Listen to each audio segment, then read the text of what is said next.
Merci beaucoup, mesdames, messieurs, distingués invités. Je voudrais tout d'abord vous remercier bien chaleureusement d'avoir répondu à notre invitation.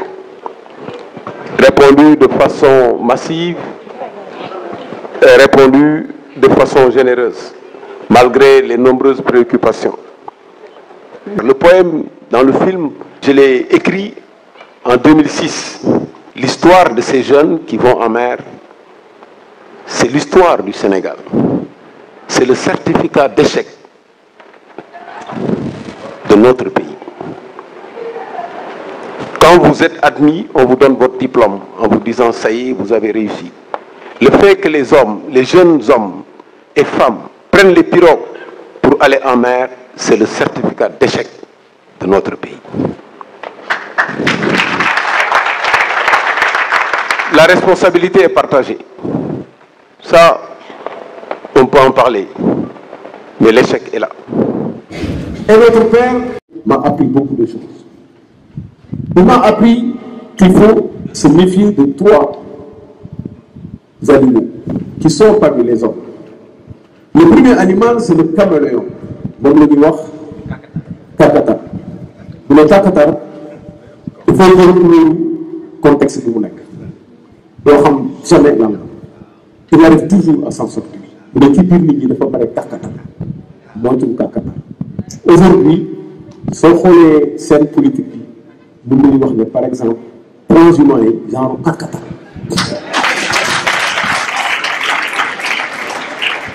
Nous avons un caïman. Caïman, c'est disciple. Disciple, dans les mecs comme moi, il faut dire, nous avons un peu de salade, nous avons un chef, nous avons un ñetteel bi mooy bukki moom mun ngeen seqoon nag mun na la digg lu ne waaye bu desee lu dul séddoo le partage du butin ñu def ko ñeenti sàmm ne bii bukki bii ñu ay sàmm bii nag ku ñëw te teg naa ci sama loxo. Il y a d'autres animaux qui sont vertueux mais intéressants. Le lion, il est fort, il est puissant. Il est tellement puissant que yàlla daf ko roof sibiru boo gisee gaynde di nelaw yàlla moo ko roof sibiru pour wàññi puissance am mais am na ñoo xam ne dañu bëgg a nekk ak gaynde mais gaynde du nelaw yàlla moo ko roof feebar gaynde du nelaw baaxul. Donc il y a d'autres animaux segg ak serpent ñooñu amuñu njëriñ ñoom dañuy gaañaate rek parfois sax dañuy bëgg a gaañ nit ba far gaañ seen bopp. gis nga segg bu meree day dem song garab gi ba yaram yëpp yàqu boo gisee aussi serpent am na benn serpent da doon doxantu ba daji benn atelier menuisier doxantu rek sii bi xaw ko jam mu foone nit mu ñëw de laxasu ci sii bi far mujj daggatu mooy ñi nga xam dañuy bëgg a yàq. am na cheval nag il est intéressant fas dafa intéressant mais fas dafa am ñaari problème yu ci nekk problème bi mooy fas yenn saa yi réew yu fa mbaam il faut nga dóor ko pour mu dem làbbali fas te làbbali fas sax du tax mu raw ñaareel bi fas beneen problème mu fas mooy que bul ko jox sa xarit da nga koy jox xaritam ku xamul fas boo ko joxee day daanu rek bu yéegee rek daanu lu mu jéem du ko mën donc tous ces animaux là je vous recommande de voir Ndoumbelane dans le Lëg le lièvre. Man, j'aime bien ces animaux. Je préfère quand même Lëg le lièvre. Je préfère Lëg le lièvre. Donc, loolu mooy Sénégal. Parents yu la jox ay transmission. Mais dafa am principe bu ci nekk. Gis nga soo bëggee am périmètre de confort da ngay génn sa famille ci lumière. Famille bi comme Ibou la Ibou bu génn bu duggee ci lumière rek. Il est ébloui ñuy jël seen famille di leen exposer wala ñu leen di exposer politiquement xamuñu danger bi ci nekk loolu kenn du ko def sa njaboot sa périmètre de confort sa vie privée la kooku doo ko boole ak sa vie publique doo ko boole ak sa vie professionnelle waaw parce que boo jooyee ci moom ngay jooy boo jaaxle bu dee moom nag dafa am ñeneen ñu muy waxal wala leneen lu muy wax wala mu mel ni ku xam day mujj nekk benn ñedd ci cin boo xam ne lu ne mu dugg ci te loolu baaxul réew boo ko bëggee doxal da ngay def attention nga séparer les périmètres. Ça c'est extrêmement important te mag ñëpp noonu lañ daan def. leçon yi nag yi ñu tiré ci expérience bi parce que loolu moo am solo pour jeunes yi benn bi mooy éducation religieuse dafa am solo.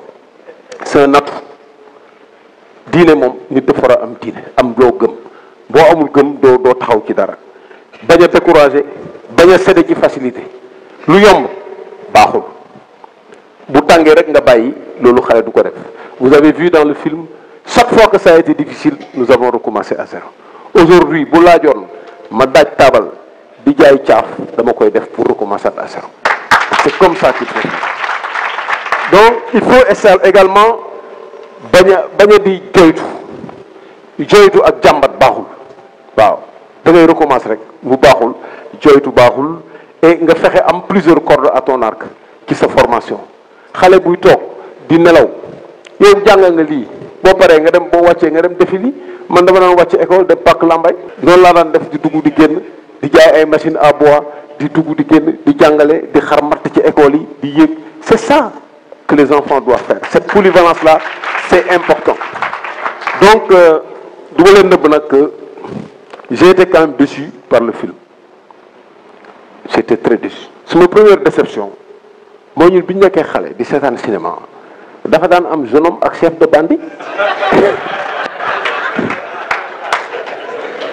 mais yow si film amul jeune homme am na jeune homme sax mais jeune homme bi dañ ko sonal ba mujjee ma sax bëgg a nekk jeune homme parce que lu nekk dugal na ma ci. Ana Fatou moo ma daan puudar dafa am nag bés ñu filmé te puudaruma ma woo ko réunion na ko Fatou tey moom tey di nga ma wax lu tax puudaruma parce que li ñu filmé du baax. te Moussa nag li muy baax yëpp saa yu daan añ day fàtte chauffeur am suñu daan añ daal day fàtte chauffeur bi mbuub te ko mbuub la sant.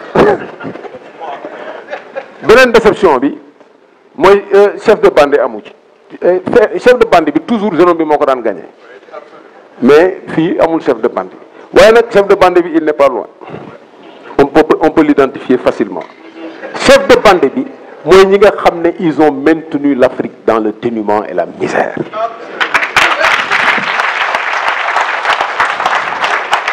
Les contre-modèles, ceux qui irriguent les contre-valeurs, danger weesuwul loolu. Moussa Sène, vous n'êtes pas un chef de bande. Merci. Mais cette déception a été compensée. Elle a été compensée par quelques satisfactions.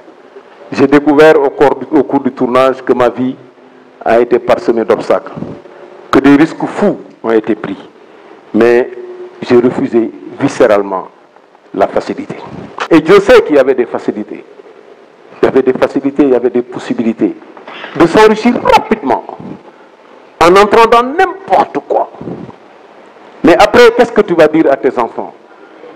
Quand j'étais admis à la douane, mon père m'a dit, vous allez à la douane? Je dis oui. Mais est-ce que vous connaissez la réputation de la douane? Elle est très mauvaise. Le jour où tu mettras un seul franc, bu la lewul sa biir dina soppal ko poson. Et mosuma wax lu ma gisul. Il a parlé d'un concours de contrôleur des douanes. 523 candidats. Je suis venu lui dire, papa, man déposé naa rek mais dama déposé pour la forme. Mu ne ma lu tax ma ne ko mais il y a 523 candidats te benn place la mu ne ma yaa koy jël te moom du bàkku.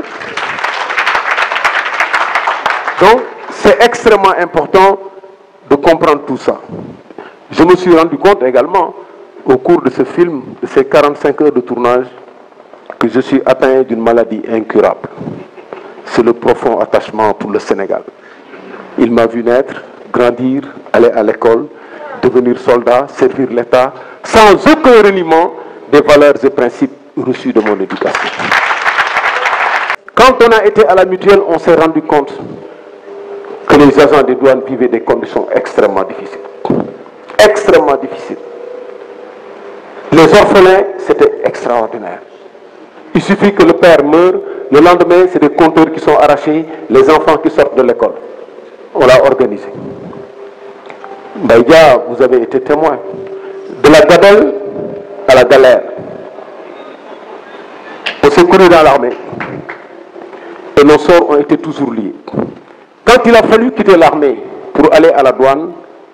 Moi, j'avais un problème parce que je demandais une résiliation de contrat. Lui, il demandait la levée d'un maintien parce que c'était la guerre en Casamance et il était maintenu. Ensemble, on allait à l'état-major tous les matins. On ne connaissait personne. On s'arrangeait pour entrer. Ensemble, on est allé à la douane. Ensemble, on a adoré le sport. Ensemble, on a été combattus. Il a même été jeté en prison parce qu'il pensait que comme c'est mon ami, et comme on était toujours ensemble, que pour m'atteindre, il fallait passer par lui. Il a été emprisonné injustement. Ils l'ont libéré avec relax pur et simple. Aucun fait avéré. Donc, il est encore là, à mes côtés. Cette fidélité-là, c'est important dans les relations. Et donc, quand on dit passion pour le futur, c'est justement ça. Se dire que demain sera toujours mieux. Il ne faut pas jamais, il faut jamais avoir peur du futur. Et je vais terminer par là en disant que je souhaite que ce film qui raconte l'histoire puisse redonner espoir à la jeunesse africaine qui a besoin de se projeter vers le futur avec l'intime conviction que la réussite est possible sous nos cieux, qu'elle se doit de porter le flambeau en veillant à son tour à en faire bon usage. Saisissez donc la quintessence de ce message et transformez la passion du futur en réalité du présent. Je vous remercie de votre attention. Voilà. Merci.